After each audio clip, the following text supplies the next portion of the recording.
Hello and welcome to today's daily news report, where I cover all the biggest stories affecting your world life and money. A gas station not far from House Speaker Nancy Pelosi's home in San Francisco is charging $9.6 a gallon. A source told CNN that Biden will be using the Defense Production Act to speed up the production of clean energy technology. And to make it worse, Biden's energy secretary stated that she believes the price of gas will stay above $4 a gallon for the foreseeable future. Something is very wrong when the president of the United States seems to be okay with Americans losing tons of money as long as he can transition to a more expensive clean source of energy. However, the midterm elections are coming, and recent polls show that 80% of people think that Biden inflation will be on the ballot as one of the most important parts of the upcoming election. They call it Biden inflation. Every time people fill up at the gas pump, they have bad feelings towards this president. But as of right now, this is what they're doing. Now, reports have surfaced that suggest Biden is near the end of his massive student loan debt forgiveness decision. What some don't know is that Biden has already forgiven about $25 billion of debt, so he may not feel compelled to forgive anymore. Those who attended a school where they were defrauded or the schools that went under have already been given a massive amount of financial forgiveness. On top of this, 60% of debt holders have made zero payments on their student loan debts since Biden took office. And that is because he continues to push out the restart date because of the pandemic. Biden will likely tout these achievements as a massive help to the American people, whether he forgives student loan debt or not. President Biden said he wants to lift the ridiculous tariffs that Trump has put on the country of China. The problem is, lifting these tariffs ultimately helps China more than the United States, according to top analysts and economists. On the January the 6th, committee will present its findings from over 1,000 interviews this coming Thursday. They say they will be able to prove there was a concerted effort on January the 6th to overthrow the U.S. government and stop the peaceful power transition of power from one president to another. The public has not seen it woven together on how one thing led to another shift. It's hopeful this will knock former President Donald Trump out of running for president in 2024. However, Representative Adam Schiff was one of the biggest spreaders of misinformation about the fake collusion between Trump and Russia that has now been proven absolutely false. I don't even know what they're gonna release on Thursday, but according to a poll and article on The Hill today, unless Americans believe Trump is fault for what happened on January the 6th, so we will see if the evidence that Adam Schiff presents changes people's opinion back to blaming Trump or further from blaming Trump.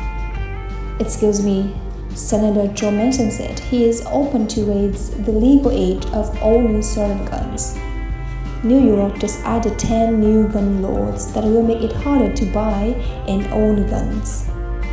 Ohio is looking at passing a law that will allow trained school teachers to carry concealed weapons in order to protect students. Trump has been attacking what he calls the fake account on Twitter for the past few weeks after Elon Musk invited him back onto the platform.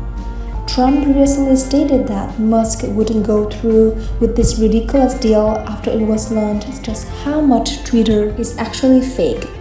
Mexico has alerted the United States Border Patrol that a caravan of 10,000 immigrants is heading towards the U.S. southern border and to prepare for impact. I used to tell you how the Canadian Prime Minister Justin Trudeau banned the sale, transfer, and trade of all handguns in Canada. Canadians swarmed the gun shops and bought every last handgun in the country. So although he meant to stop the purchase of handguns, Trudeau single-handedly just became the biggest reason Canadians bought handguns.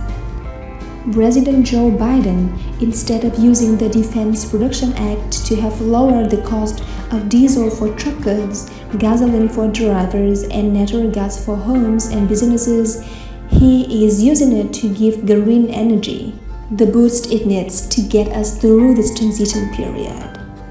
Biden wants more solar power created. He wants to have businesses insulate their buildings.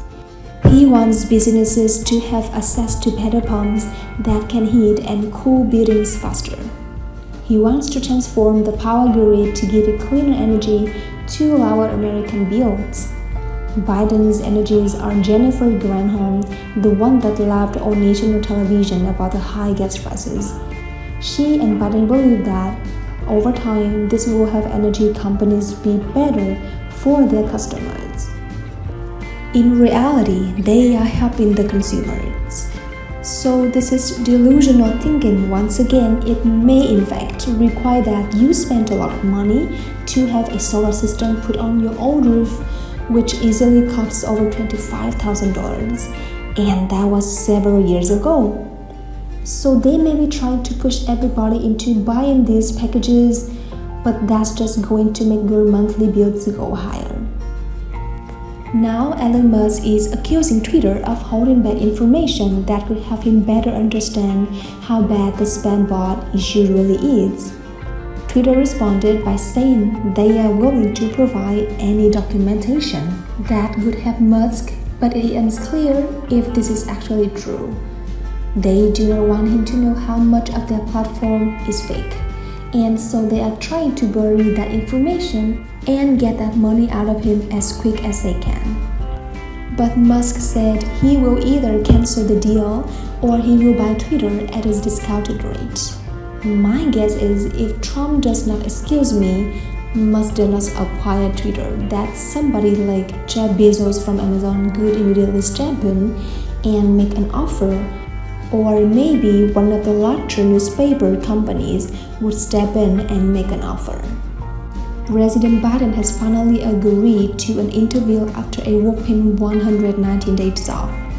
Biden will sit down with ABC host Jimmy Kimmel for his late-night interview on Wednesday. The reason for the big break has been rumored to be due to Biden's gaps and all of the mistakes he made while speaking publicly. The White House has said it makes more people question it, but Kimmel promises there will be no monarchy. He wants to get down to what is the president really going to do to help the country, but many are skeptical as ABC is owned by Disney, and they will likely go easy on President Biden as they have in the past. People close to Biden have stated that he is very irritated that his approval rating is now lower than Donald Trump, when the entire country thought that Trump was in collusion with Russia. They say that Biden uses extremely salty language when he's not on camera, and he's getting frustrated more and more. At one point, the report notes that Biden had to remind his team that he is the president of the United States and to quit telling him what to do and to quit showing him a lack of respect.